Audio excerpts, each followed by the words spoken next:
And tonight's guests are two of my favorite people, Angie Damron and Alan May. These two individuals are really unique because on one hand, we've got Angie, who is probably the bravest female adventurer slash investigator I have ever had the privilege to investigate with. And then Alan May, who is the founder of Bedford Paranormal, and you've been an investigator, gosh, how many years now, Alan? I think we started Bedford Paranormal officially in 2006, but I've been interested in this my whole life, so it's been a while. I always give Alan my highest compliment that he is such an honorable person, and I think everyone knows that.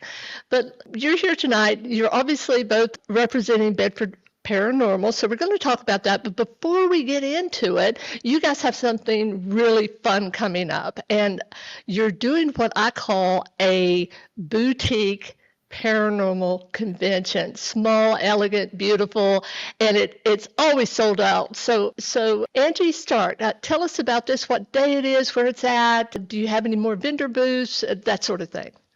Yeah, so it's April the 26th on a Saturday, which is next month. It's called a Nemicons conference at St. Albans Sanatorium in Radford, Virginia. We started the conference to help St. Albans. All the funds go directly back to Marcel. It goes back into the building. So we don't profit any at all from the conference. We just do it solely to help save the building. And this is our 8th year, I think, putting on the conference. It's a team effort. And it's a great conference. It's smaller, but it's more intimate, so to speak. We don't sell 100 tickets because we want to keep it small for people to have the best experience possible. So that's what we strive to do. You get your money's worth. And we usually always do a history tour, a paranormal tour, and then we do, I think it's, I'm trying to think here. We do a walk of fear, and then there's an escape room. And then you get to hear the speakers speak and then actually investigate that night. Wonderful. And Alan, do you have anything to add to that? Sure. Every year we have a few people that just come for the investigation, but they're really missing out because if you come during the day, you get to learn by going to the lectures from the speakers and you get to meet them. You can stop by their table, just talk one-on-one, see what you have in common with them. And of course, we do have the escape room, which is a lot of fun. Maybe you've got a spouse or friend that's maybe not quite into the paranormal as you are. Well, they can still have fun and find something to do. And history tour is always great. It's an amazing building. I believe it started in 1893 when they had a boys' school there. And that didn't last too long, maybe about 8 or 9 years. And then the building sat empty for a while, a couple of years, and then Dr. King purchased it and made it into the sanatorium.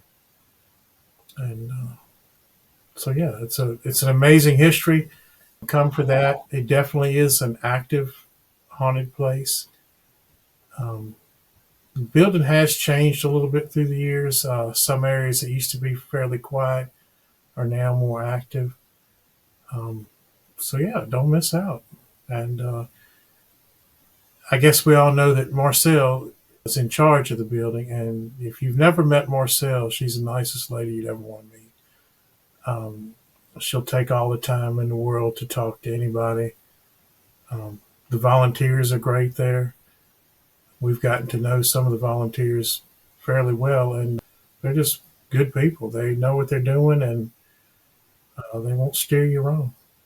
I have to admit, I have an affinity for the building. It's one of those places that you walk in and you just feel either loved by it or scared by it or a combination of both. And just to note that Alan has actually written a pretty in-depth history of St. Albans, and we're going to be working on a book after I finish a documentary I'm working on, and that's going to be actually the first chapter in the book. So looking forward to that, Alan, and thank you for all your hard work, you and Angie, and keeping the doors open to this wonderful place. We're talking about St. Albans Sanatorium in Radford, Virginia. If you haven't been, it's definitely somewhere, if you like the paranormal, it's definitely somewhere that you need, put on your calendar to visit. And now we're going to get into Bedford Paranormal because you said you've been around since 2006. Do you realize that's official, like you said, because you all have been interested in, the paranormal from the get-go, as we say in the mountains? But that's 19 years. So I'm sure you've seen a lot of changes, been to a lot of places. So, Alan, starting with you, what is the number one place that for activity that you have experienced? And I'm going to say outside of St. Albans Sanatorium. It's funny because the most active place for me, aside from St. Albans, was extremely active the first time I went. And then the second time I went, it was completely quiet and nothing happened. So a lot of times it's hit and miss whether you encounter anything. But for me, it was Ohio State Reformatory. Um, we went there the first time, and I went to. If you've ever been there, to go into solitary, there's one hallway in and out. So we set up a camera on that just in case. I think there were about 10 people in the entire building, which is a huge building. But that way, if someone did walk down there, we'd have it on film and we wouldn't be confused as to what was going on. But you could hear people pacing in there. They would just walk back and forth, and it was pretty sad to think that they were still stuck in that solitary confinement. Um, I believe Ronnie Anderson got touched upstairs, kind of startled him. We went to a huge room up top that had a small staircase, a regular sized staircase to it.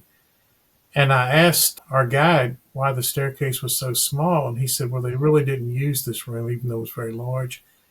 He said, nothing good ever happened up here. That's where you went if you weren't cooperative.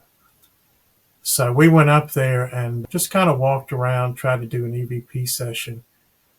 And as I came back out, very clearly, there was a disembodied voice that called my name out really loud.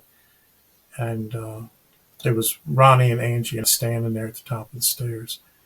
But like I said, the second time we went, it was pretty flat. So it makes you wonder what causes activities sometimes and sometimes not. But obviously it wasn't a residual haunting because I had never been there before and it knew my name. I guess it could have overheard us talking to each other, but sometimes you wonder how they have hidden knowledge too. I've got to ask, you said that, you heard the pacing and you felt that this particular spirit was stuck in the place. Do you think all spirits are stuck, or do you think some are just like an imprint in time where something just repeats itself over and over again, and yet there's no sentient awareness from what should be a spirit? Yes.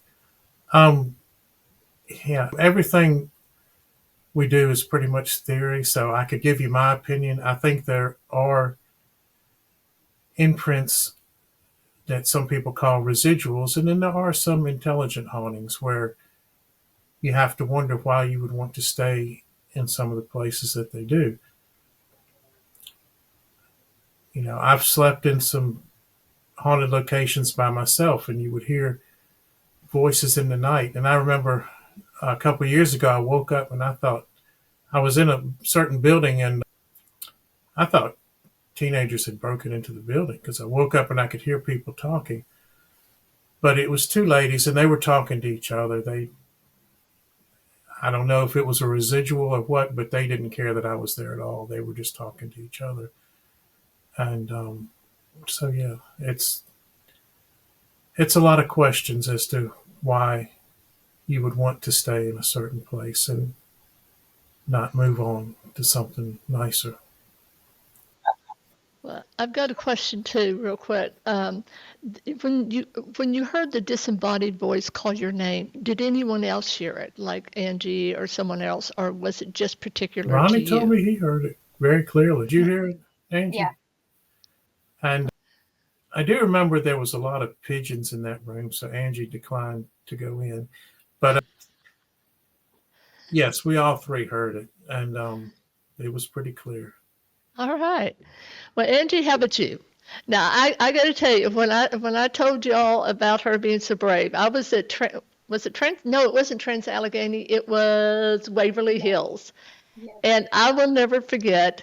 Uh, I'm standing there. We're in the morgue, and I turn around. I kid you not. I turn around, and there she is. She is crawling into one of the the little places where you put bodies because she wanted to connect. I have to admit I was blown away by that. So Angie, what's your scariest adventure in the So paranormal? aside from St. Albans, I would have to say probably Crescent. It's in Pennsylvania, and I would think that's probably one of our best investigations, in my opinion, that our team's ever been on. And the whole night was pretty active in the church and some of the tunnels. I think it was building 1. Alan and I were kind of walking away, and we kind of just felt like someone was watching us, while we were walking away. And it was just, you just didn't get a good feeling there. But at the end of the night, we went to, was it building 7, Alan? Yes. Yes, it was the morgue. And I think, well, it used to be a morgue, but Crescent used to be a jail. So like all the windows there are, they're barred, and so you can't get out a window. And so, but that night it was toward the end of the night, and we were on the 3rd floor, I believe. And Lisa and I were walking. It was Lisa, myself, Alan, Ronnie, and Brenda. We were on the 3rd floor and we were investigating, and I see some documents in a file room, at the end of the hallway. And my instinct was I want to read what's in that file room, to get some knowledge of the place and things like that. So Lisa goes into the room first, and I follow her in. And then as Alan was coming behind me, the door just slammed shut. And it locked. We were stuck in there. And Alan, he was caught on the outside. He and Ronnie and Brenda. So Lisa and I were locked in the room by ourselves, and there was no way out. And the windows all had bars, and the door was like a thick steel door, and there were bars on the door too. So it was quite an experience to be locked in there, and I feel like something was trying to separate me from the guys and Brenda. The guys did get us out. It took a little while, but I was in full-blown panic mode. But it took a little while, but they did get us out. But it was an experience I will never forget, because I truly believe something slammed that door. But it was like a really thick steel door, and it slammed right between Alan and I. So I did not want Alan in the room with Lisa and myself. I could see you were a couple of feet away Yeah. from it, and I hadn't reached it yet, and I saw it close right in front of me. It terrified me. And I just got this sense like the building if it would catch fire, Lisa and I couldn't get out. And we were the only ones on the property. And actually our team, Bedford, was the first private team to actually investigate the Crescent, aside from like the Travel Channel and things like that. So, and the owners left us there completely alone, and the place is massive. And we didn't have our cell phones to call the owner, of course. They were back at base camp, which was completely like probably, I don't know, 3 or 4 football fields away, maybe. And it was really scary to think that something, could shut you in and then you can't get out. And it's just something, when you're contained and you know that you can't, leave an area, that, it terrified me. What's the best piece of evidence you've ever gotten? And I'll start with Alan on this. Just different recordings. Don't want to leave out the other members of our group. One time we went to an old historic house, and you know how most teams, we get in there, we get organized, and then you do an EVP session. Well, luckily for us, Ronnie had cut his recorder on when he got out of the car. And so as we entered the home, he recorded a woman saying no talking, and then a man behind her saying, repeating the same thing like he was serious about it. He said no talking. So evidently a few, that was a popular place, and they decided for whatever reason they weren't going to interact. And that was a great recording. I got a recording at Sweetbriar, which is a college not too far from here. It sounded like it was another language. They had a slave cemetery there, and it was an odd setup. It wasn't set up in rows like what we normally see in a cemetery. It was actually in like a swirl, like a circular. And I recorded a person trying to say it sounded like paper, but it wasn't exactly that. So I don't know what country maybe this individual had come from. Um, about half the graves had just a rock, headstone and a footstone. That was pretty good evidence for me. And I got hit with a stick there. Um, if you've ever if you ever go online about Sweetbriar, they always talk about Daisy as a little girl that haunts everything. Well, Daisy was a teenager when she passed away. Um, and if you go there, the students we interviewed, they all talked about a man called Top Hat. And they felt it was a man named Lucian, and they had a lot of stories about him. Um, Multiple kids would tell me that he would follow them from one building to another, but never actually come up to them. He would just kind of creep them out because it'd be like a guy following you in the distance. And so those stories were great. But no, I would have to say that our voice recordings are the best evidence. It's probably the easiest evidence you can get too. Now you have to be careful, and we all get unusual sounds, or you may have your stomach rumble or something. We always call it out, or just to make sure we are getting something. Can you tell us why you were sick?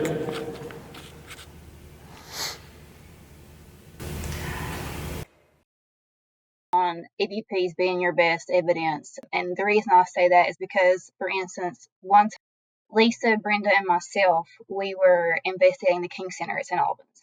And there's only 3 women in the whole entire building, and there wasn't any security there or anything. It was just the 3 of us women. And we were talking, and then we were doing an EVP session. When we played it back in the car on the way home, you get a distinct male voice growl that is really, really loud. And that's something you can't dispute that. Like there's 3 women and you get a male voice over your EVP.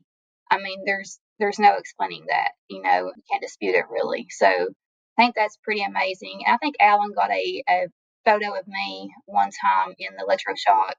I was in a straitjacket in a wheelchair. We were kind of doing some like role reenactment. It was Alan, myself, and Brenda, and we got a really good shadow behind the wheelchair that I was in. It's a pretty great picture. I've been a photographer for 30 years, and when I get a piece of what I consider evidence, it's extremely rare. You all know that. But when I do, I always go to other photographers and ask, what could have caused this. But I always go to a photographer to have them confirm or at least tell me what could have created the anomaly in the photograph. And then I make up my own mind, as to whether or not I want to proceed with saying this is a piece of evidence. Because at the end of the day, it's our reputations. And I know everyone's very cautious, especially nowadays with AI, with what we show. What's your opinion of AI? I've asked a couple of people that recently and how it might affect the paranormal field. I'm not thrilled with it because you see so many things being faked, and it's only going to get more believable as time goes on. And at some point, and not just paranormal investigations, someone could have a picture of you committing a crime or something, and you weren't even Absolutely. there. And so I'm not a big fan of AI. Well, I can tell you, it's one of those things, it is here to stay, unfortunately. I was looking at new phones the other day. The S25 is really pushing, the S25 Galaxy Ultra is really pushing AI. So, say you've got a photograph and you want to straighten it. Usually, you have those white, that white that you have to go in and clip out. Now you can hit a button and just fills it in automatically. Right now in Photoshop, if I'm doing a photograph and I want a haunted house in the background, I can put the haunted house in. Unfortunately, it's here to stay. We had a show not too long ago, and we were talking about books. There are people that are producing 40 books a month because it's through AI. Unfortunately, they're kind of soulless, but you can do it, and there are people making money from this, and which is very, very unfortunate. All right, what about orbs? What's your opinion on orbs? God, That's everybody's. You either love them or hate them. hate them. Um, I've gotten more than a few people mad at me about this. I think if it's emitting its own light, you can see it with your eyes. That's one thing, but the vast majority of orbs that we see are just, to me, reflections of dust or water mist. You never really heard about orbs until digital photography came out. And just as you were talking about, a good digital camera can actually fill in missing data too. So, yeah, I don't get too excited about orbs, but how do you feel, Angie? Yeah, I don't get excited very much at all with orbs. I feel like if you're investigating, and while you're investigating, if you see something that that gives off light, or forms in front of you that you can see take form and take shape, then that's okay. But capturing on camera or on video, it's just so hard to say 100% that this is paranormal, without having, it's just hard to not say it's dust or a fly or something like that. To me, it's just hard to prove 100% that that's paranormal. And like I said, if you experience it, yourself while you're investigating and something is off light, that I believe is a little different. But I just can't. I don't like to say, "Hey, I caught an orb," without being able to give my 100% validation. I know that that's an orb, and it's hard to do with a picture or a video. It's interesting. In all the pictures I've taken at graveyards and haunted places, I have one shot that out of tens of thousands that I think it's an orb. I have no other explanation. It was in a shaded place in a graveyard in South Carolina, Charleston, South Carolina. And the tomb itself was old, and so it was dark and nothing to reflect, very flat surface. And there's this massive, orb that how orbs are usually small and they're all over the place. This was massive and it was bright, and I'm like, well, Yeah. maybe this is. So that's the only reason. But yeah, this whole idea that they're just lunging at us thousands at a time. I promise you, if you're in a basement, if you're in a haunted place where there's a lot of dust, we know from all these years and from reading and study that you just don't have the Mongolian horde presenting themselves all at once. We might see like something at Gettysburg where we see a battalion moving or a platoon moving, something like that. But as far as orbs, I think it's a mixed bag for sure. I really do. I don't discount them, but I think they're extremely rare. So I believe in them. Don't get me wrong. I believe in balls of energy, and I think that things like that can form and take shape. But just to say that when you capture something on film as an orb is just different. I mean, but I do believe in orbs, but I don't. Right. They're just hard to capture. The weirdest thing I ever caught on film was at St. Albans, and you see it's forming. I mean, there's no explanation for this. I mean, none, because it's not like a reflection. It's literally like a mist, a hard mist, and it's forming into something. It was interesting. I know that's why I always say, outside of St. Albans, if you're associated with it, so that we can get other locations in, because St. Albans is so active. Where were Now, you at when you saw that? I was in the attic area, upstairs. I'll send you the photos. I mean, if I can find them. I mean, it was pretty fantastic. I mean, St. Albans is just. I was in the women's, where what do they call isolation, Okay. and I was taking pictures. I live my life sometimes through the lens. And all of a sudden, this woman's face comes out of nowhere, right up into the lens, just jumped at me. And I literally fell down. I fell backwards.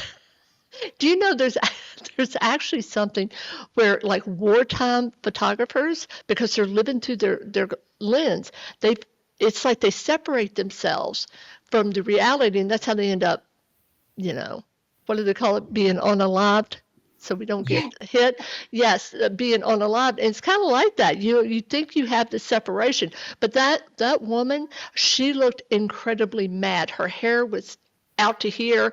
Her eyes were wild. And yeah, that was probably the most frightening moment I've had there. And you were in the attic. Yeah, well, I was in the attic when I got the formation. Okay. But now I will tell you, I did get something that was weird that night when I shot, because when I fell, I shot. I took the picture, of course, and I got kind of an anomaly, but not enough that I would be comfortable saying that that's what it is, right? All right. Now I got to ask, what is yours as a team white whale? And by that, I mean, where do you want to go that you haven't went yet? Go ahead, Angie. I'll let you start this one out. I would like to go to Alcatraz. I would like to go. I knew it. I just felt it. I bet he's going to say Alcatraz, and you did. Yeah.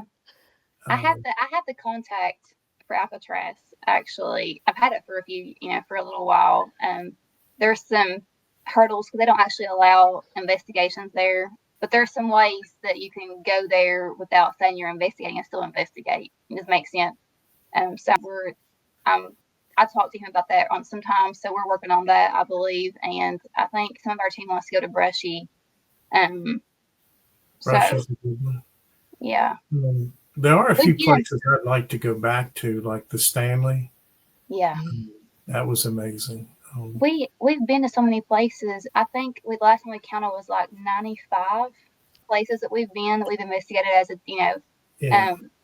so we've been very fortunate to have actually traveled to a lot of places to actually investigate. But I'm thinking the last time we counted, it was around 95 places that we've actually investigated.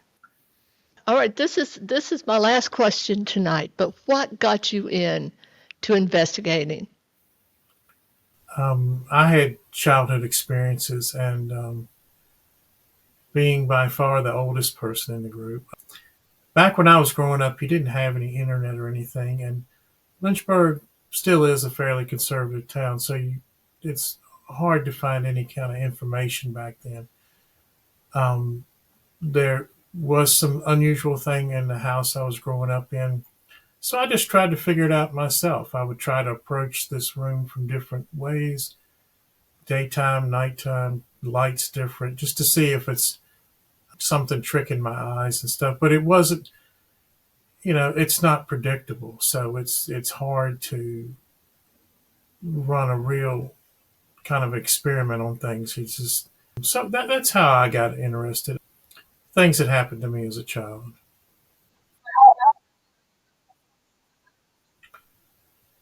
I don't know exactly, probably 5 or 6.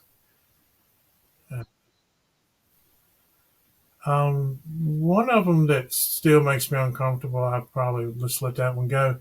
But this one room I would go past, I would see a man in it, and he would look at you like he could see you too, but he didn't move.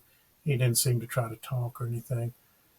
And then he would be gone. Well, I used to wonder if I was imagining it or all the gambit, maybe it's a reflection, maybe it's this or that. And then after we moved away, I found out that my two brothers were seeing it too, but we weren't really encouraged to talk about things like that. So I didn't know until we were adults that other people were seeing it as well.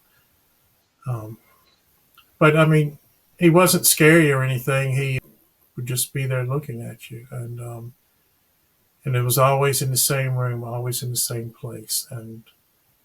But I couldn't repeat it. I tried many different ways, approaching the hallway, all kinds of different ways and stuff. Well, let me ask, which room of the house did you The see him bathroom. in? The bathroom?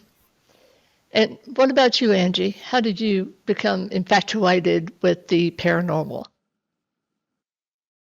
So I was with my grandparents on a beach trip, and I was driving them home, and I usually go off the beaten path and take the back roads back home. I've always done that. And we were just driving down the road, and my grandma was up front, and my grandpa was in the back seat, and we were driving down South Carolina 9 highway, and there all of a sudden I was just driving. I was probably going around 50, 55, on the 2-lane road, and um, we were near the cornfields, and all of a sudden I slammed on my brakes so hard that my grandma actually hit her head on the dashboard. But the reason why I done it was because I saw it was a man, and he was in a long black trench coat with a top hat on, and he just walked out in front of the car. But I didn't want to hit him because I saw him, so I just I hit my brakes really hard.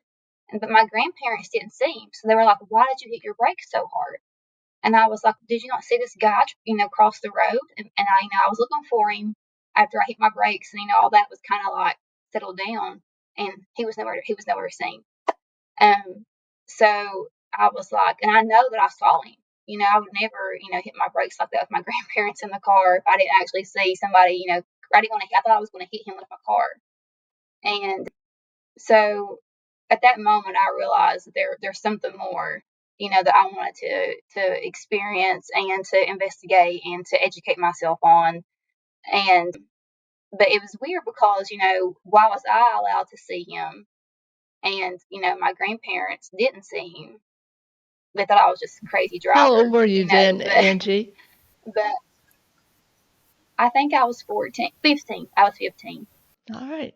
So thank you all so much for being with us tonight. We love to hear your stories. You've got, kind of an exciting life. I mean, I have to admit, you can have choices in life. One of them is be a muggle or follow your heart, even if it leads you to places that some people may not want to go. And to our audience, thank you for being with us tonight, because without you, it's a lonely place. So until our next show, stay curious.